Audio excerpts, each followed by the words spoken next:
पहले तो किसानों को फायदा देने वाला गन्ना किसानों को और शुगर मिल्स को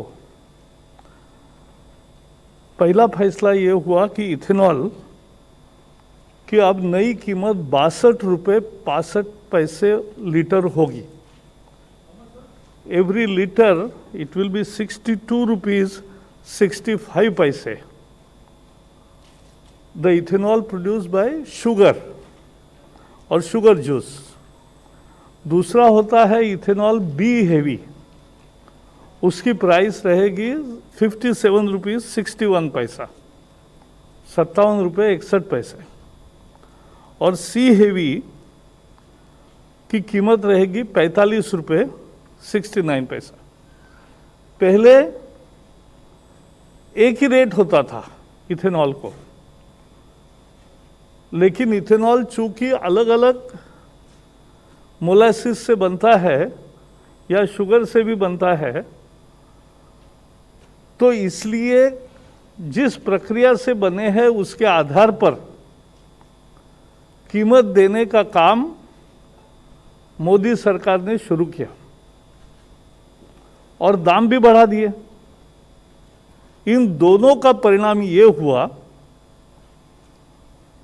कि 2014 में जहां केवल 38 करोड़ लीटर इथेनॉल ऑयल कंपनियों के पास आता था, पिछले साल 195 करोड़ लीटर आया है।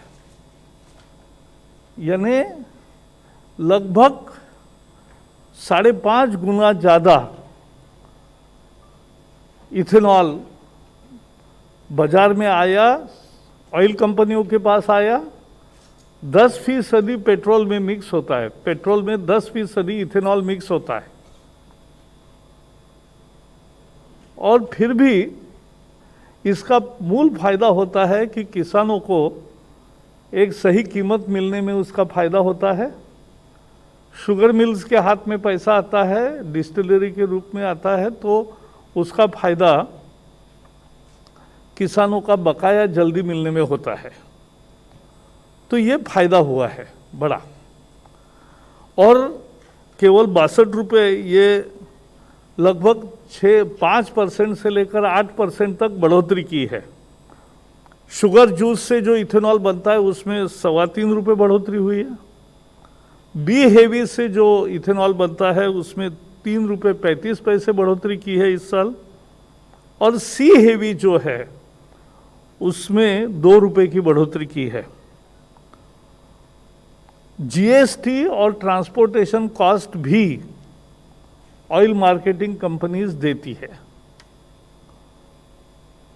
तो किसान को या शुगर मिल को जीएसटी का या ट्रांसपोर्टेशन का कॉस्ट नहीं पड़ता है। ये भी उनका एक फायदा है।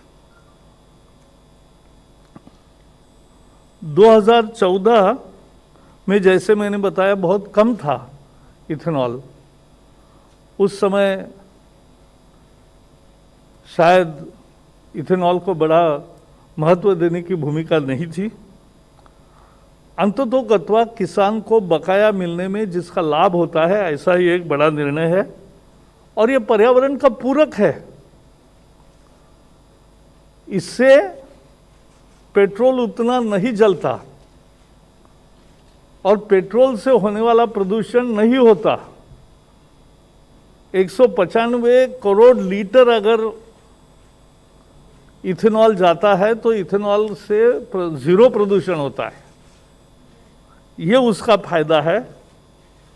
आयात में उतनी कमी आती है और उतना विदेशी चलन बचता है। तो ये एक निर्णय ऐसा है कि जो सभी तरह से फायदेमंद है और इसलिए किसान इसका स्वागत करते राह देख रहे थे।